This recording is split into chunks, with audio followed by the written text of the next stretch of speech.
ug karon ania ang inyong anchorman. Liquid Adversus Veritatem sed pro veritate. Wa kitay mahimo aron sa pagpakigbatok sa kamatuoran, kundi aron sa pagdapig sa kamatuoran. Straight to the point. Luzon, Visayas ug Mindanao, Pilipinas, ug sa katawhan kutob sa mabot sa tong Sibya sa tibuok kalibutan via internet. Maayong buntag ug kumusta live gikan sa Queen City of the South, Cebu City, Philippines. Welcome nining atong tulumanon ug inyong tulumanon. Straight to the point. Ining po nyo boss kalagad sa kahanginan sa kasamang Rufil Fernandez Banyo. Mao'y paday makikuban kaninyo nining laing adlaw karon sa atong pagpakigbisog. Adlaw karon mahigala nga Lunes o gapit sa 19 na. Buwan mahigala sa Mayo tuig 2025. Straight to the point. Sa gihapon natagantag pagtagad ang mga issues nga may labot ang lungsod. Nagbagang mga expose, nagunang mga reports. Din hilamang gihapon mga higala sa atong pagbanuban nining atong tulumanon ug inyong tulumanon. Straight to the point. Nagunas to iskutaran karon nga buntaga mahigala. Cebu City Mayor-elect Nestor Archival ug Cebu City Mayor Raymond Alvin Garcia magtagbo karong adlaw aron hisgutan ang hapsay nga transition diha sa Cebu City Hall. Straight to the point. Bita ni mga kaigalaan kay si Raymond Alvin Garcia mahigala. Medyo okay kayo, no? Sinana, sports lang mga higala, no? In fact, si Mayor Raymond Alvin Garcia, wa pa mahuman ang kwintada ginadayken. Wa pa mahuman, ni concede na dayon. Okay, sige, concede ta. Masindot pa sa kunang anak niya, human mo support na tas bag-o mahigala nga leaders nga napili, no? Unsay mga bag-o mga leaders nga nabutang din ha. Mas anindot mahigala para na ang panagiusa aron nga na ang mga higala ang pagpakita nato sa pagmahal nato sa atong syudad sa Sugbo. Straight to the point. Pagtan-aw mga kaigalaan nga medyo wala naman, no? Mas maayo mo concede, no? Sama sa US baday. Nag-eleksyon sa Amerika inday dali naman sa mo concede dito, ha? Unya dayon manawagan dayon tanga, okay. O man namang eleksyon, sports lang. Unya siya magipili sa mga tao ato mga higala siyang suportahan, no? Anindot kayo nga paminawon mga higala. Unya magtagbo na karon si Mayor Raymond Alvin Garcia og si Mayor-elect Nestor Archival alang sa paghisgot sa transition team mga kaigalaan. Straight to the point. Pero dito sa Kapitolyo medyo wa pa mangyod mga higala.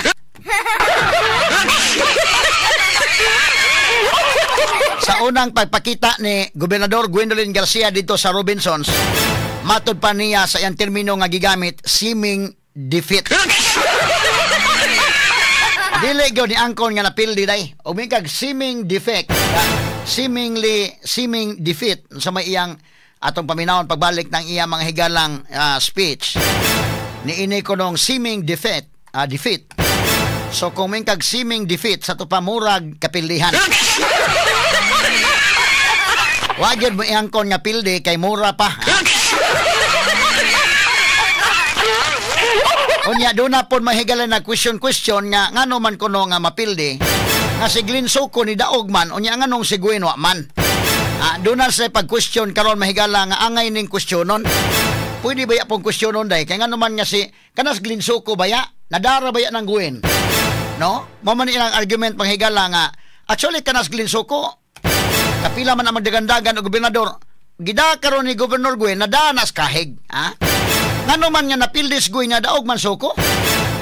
So dili kini mo nang ilang argument nga lisod na. Nga daog si Gwen nga Soko ang mamada. So dunay kakulian kini, ha? Ayaw kung igna nga ato ning ipon karon kalakihag balik ang mga baluta.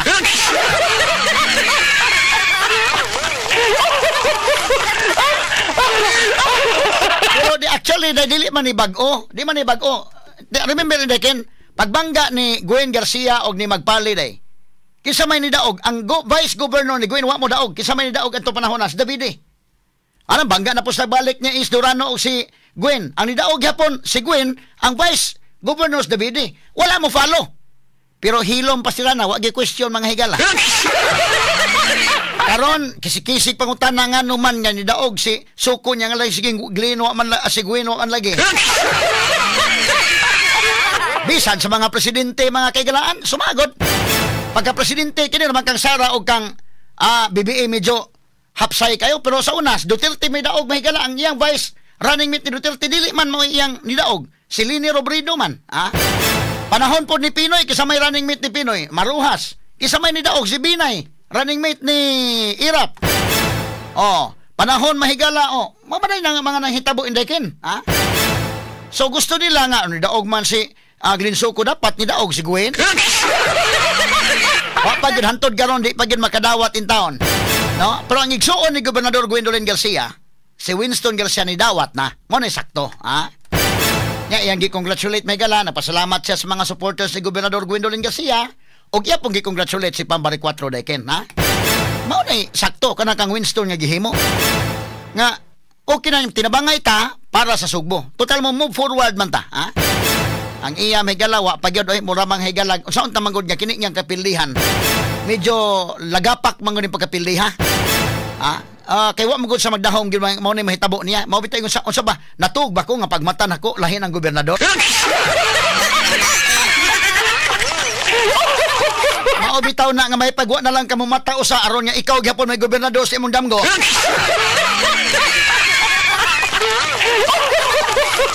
Nilagapak ni mga higala mo nang wa gid taon sa wa pa sa makadawat hantod karon mura ba kana bang kalit ba? Kana bang wa jud ka magdahom na saon ta mangod nga ang survey god ang sad-an ginidaghan kay mga factors nga sad-an.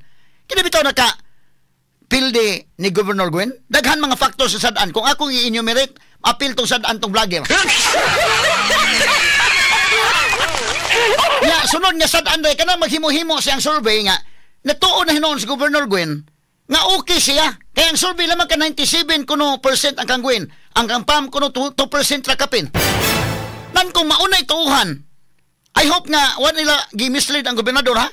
Kinala man ka nga ikaw may naadi, ha. I-sure dito unsa man ni.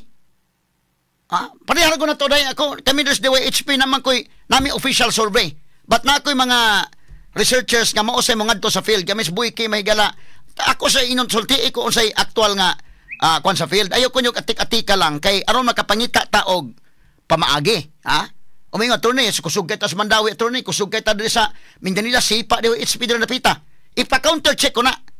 Pero ayaw ko nyo atika, sultihi ko ninyo nga mao ni tinuod kay aron sa actual survey unya. Makasabot ako unsa may atong kuwang. Unsa may tong buhaton diri napita na, no? Punan ba natong panghatag og bugas unsa ba?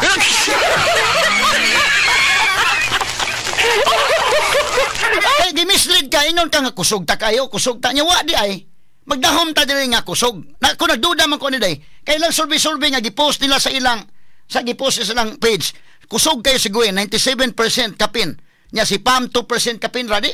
Ug magdahom si Governor Gwen, ana. Ha? Dapat, kini man naghimo-himo ni survey, ha? Ambot, atik-atik barag ni mahigalan na kay Bawag si Governor Gwen. Pero kung wa kay Bawa ba, kusog kay Tagob, oh. No, so 97% lubong tong kontra. Di mao na nga inig pag aktual na hagba taon siya wasa kahibaw nga unsaw din kalaki ingon mo nako kusog. Unsa gud ni? Mao na nga kining kapilihan ni Governor Gwen ako mong pahinumduman no maon is kapilihan ni Manny Pacquiao kadto bang nagsalig siya may galam or kampante kay sa kontra na sa Juan Manuel Marquez nga gikombi 1-1 combination ni Juan Manuel Marquez tumbas Pacquiao katuog dito sa canvas nakatuog sa ring pagmata pa ni mahigala kaingon sa Buboy Fernandez nga boy isa tong multikaban nakadasmag nako sa plate number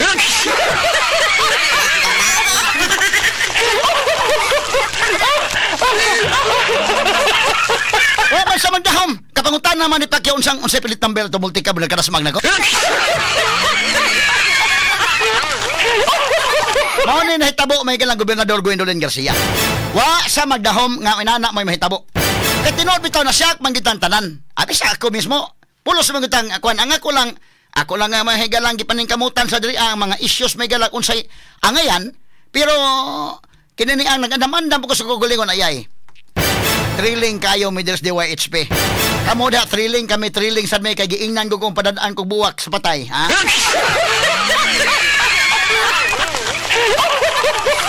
So kinsa may magdahom ana hasta si Pam bari 4 mahigalatan ako wa man mo ka istorya bag personal paminaw ko sa si Pam pagbutan ni ano na siguro mudaog ba ka kundi ba ka ay say magdahom ha ang mga sugbuanon karon butar lang sila butar lang tagi say angay nitong butaran pero wagi ka magdahom mo tang thrilling kay pagkagabi sa atong coverage kasamang kay lanog-lanog atong broadcast kay ngano thrilling kayo kinsa ka ha nakuha na nato ang trend. Nakuha na itong trend mga alas 8, alas 9, alas 10 sana na. Nakuha na itong trend agyay. Murag wa na, mauna gini. Mo na prangka-prangka ang pag-istorya kisabay magdahom. So mo na mga kagalaan nga, pero si Gwen sa iyang pagbutan, nagdahom na gito nga ako na sa gobernador. Kay ako bitaw nagisuot sa kungkulo mo itong pagka Friday nga, kanang iyang pagdagan pagka-gobernador, mura lang ni siya may galaba o kanang formality ba? Just to formally, kuha sa iyang bagong mandate as governor. Mo na prangka-prangka ang pag-istorya, ha? Pagsugod pa lang, walk in the park lang ni. Kisagod na sa pambalik 4, Wa gani ko mo, ako mismo, doon ay nagsulti na ko sa may tanawa na, dili magsilbi. Si Is Durano may katapusan niyang kontra nga apelido. Si Is Durano may katapusang politiko sugbo nga doon na untay capacity mo bangga niya, pero yung paso ni Gwen. Straight to the Wa point. na ko'y laing nakitaan pa. Muna akong prangka-prangka pag-istorya kasi magdahom. Ngay kalit-kalit man lang ni mahigala nga ang doon ay mga panghitabo ba nga nakalit-kalit na lang yun, hisaka ni spam mga sukitig paminaw. Kay tinuuray lang, bisag pangutanon siguro to spam, hasta siya mahigala wa magdahom mo daog siya.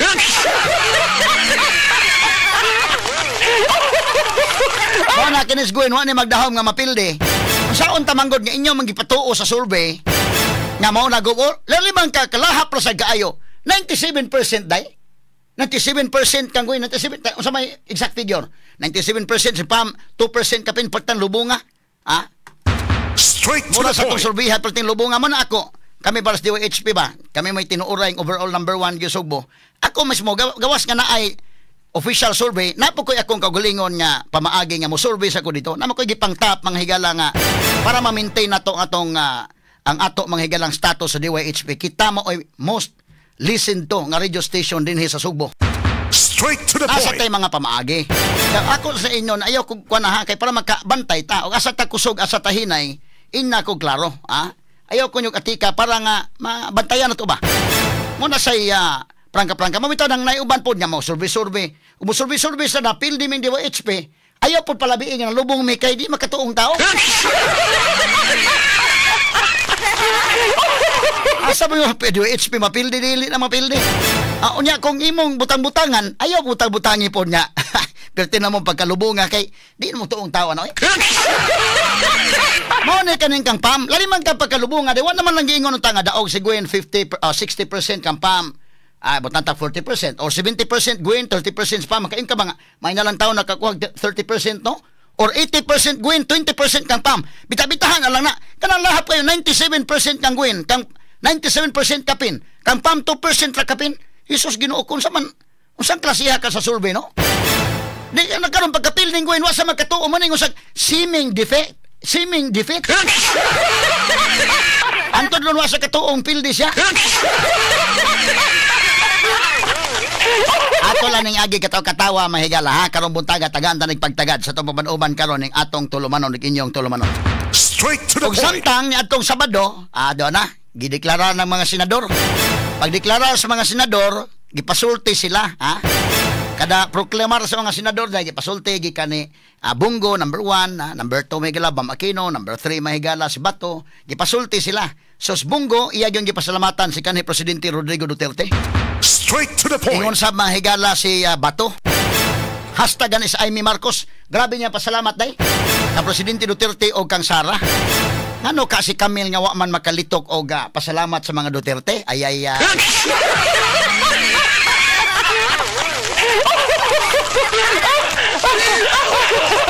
Ano kaha nga nanggawas man dayon sa mga balita nga si Camille ang gipasalamatan si Marcos. Bidang paspasas mga nagbash oy. Niingon ng mga netizen bidan nibuta ra ba minimo ha? Pero wata kasabot ba yang Camille sa basin og naabitaw ka sa sitwasyon nga kada na ang pasalamatan lang nimo kay ay muna-una o manay pasalamatan nako ni og di nako pasalamatan medyo basig magukod ang prime water na mo.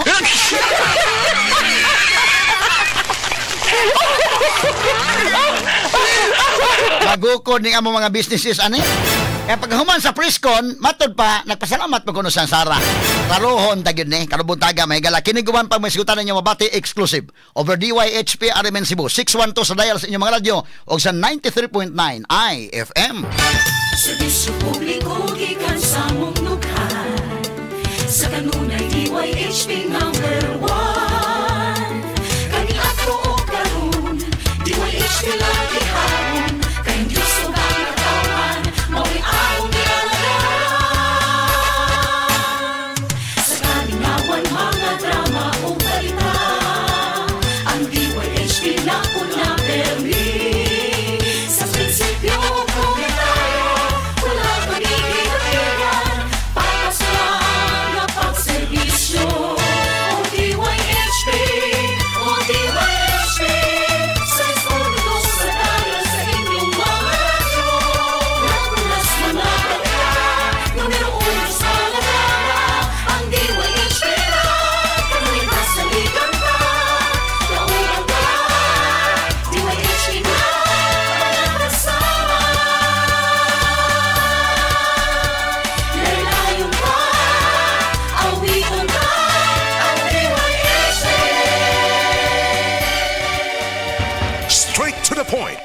straight to the At sa point. dawaton may galang report karon sa kauban on board sa patrol na lalaki gikabuhi na missing o nakita human sa duha ka adlaw nga patay na nga naglutaw in taon sa sapa dito sa lungsod sa Tuburan. Paminawon taon na ang kumpletong detalye sa report kasama mo sa balita Radyoman Paul Lauro. DYHP RMN Report.